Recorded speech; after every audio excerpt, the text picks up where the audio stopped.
How to complete this lab? First, hold the meter sticks straight as directed. Then identify two right triangles and measure the sides A, B, and C, measure in centimeter, and record in your table. Also read the force indicated on each spring scale. Record this force in newtons. That will be your tension 1 and tension 2. Then calculate the value for the angle theta and the angle alpha. So since you have the size of a right triangle, so theta can be calculated by using the tangent, the opposite over adjacent. Likewise, alpha will be the opposite, which is B, over adjacent, which is C. So calculate these angles and record in your table. Now, your diagram, your picture became a vector diagram. So the tension 1 and 2, they are being replaced by those vectors, and the weight force by the vector W. Now you're going to draw all your forces on this grid, indicating all the tensions, the tension, the weight, and the angles. So that's how your grid should look like. So we have here those three forces, T1, T2, and the weight.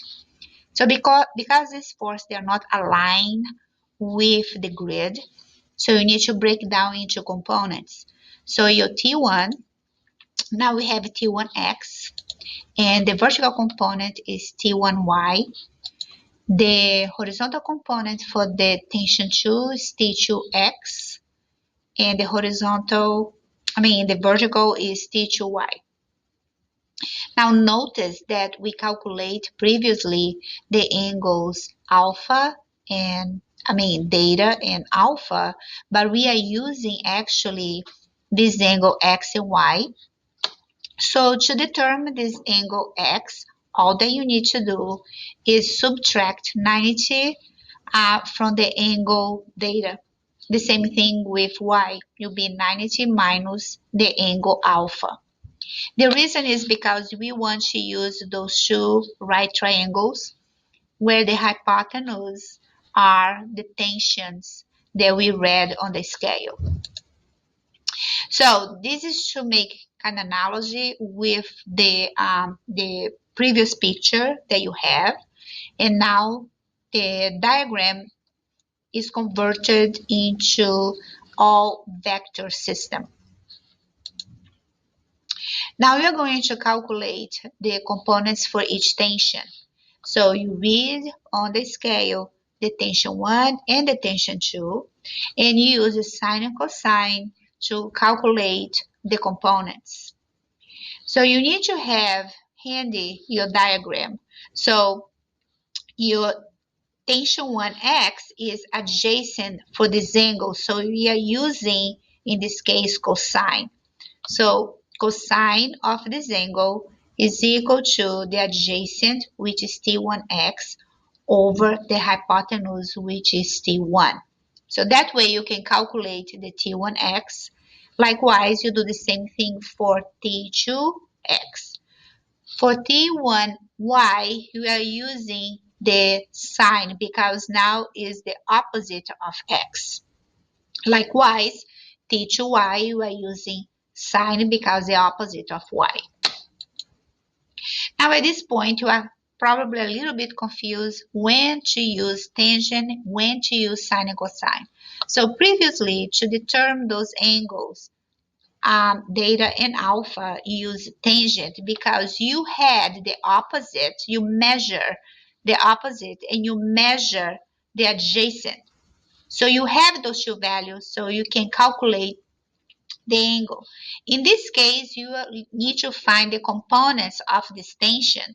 So this tension needs to be included in your calculation, which is now is your hypotenuse. So for that reason, you are using sine and cosine. So I hope this clear a little bit.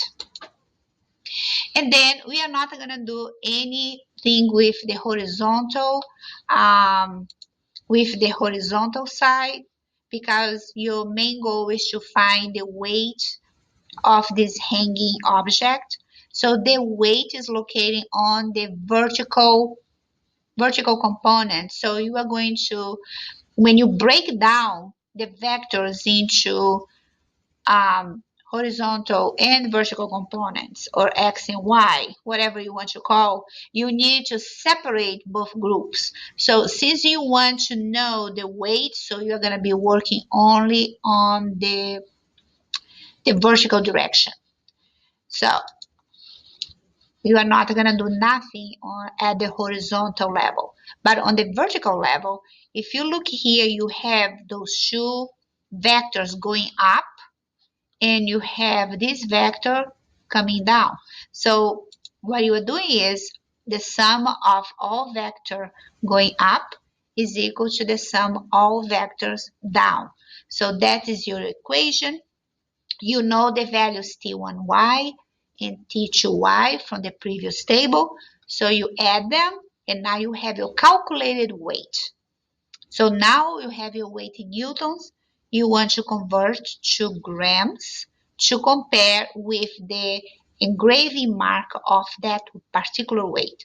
So in this case, you are going to use this formula here, mass times 9.8 meters per second square, which is the acceleration of gravity on Earth. And then you calculate the error, the percentage error. How far were you from this real number? So you use this formula, the real weight, which is this, minus the calculated weight, which is this one, divided by the real weight. But actually it's in grams. So, and then you can find your percentage of error. So that's all for this lab. You are using Pythagorean theorem, you are using, not Pythagorean theorem, you are using trig functions, you are using vector components, and you are using system equilibrium to calculate a unknown, in this case we do, but unknown mass.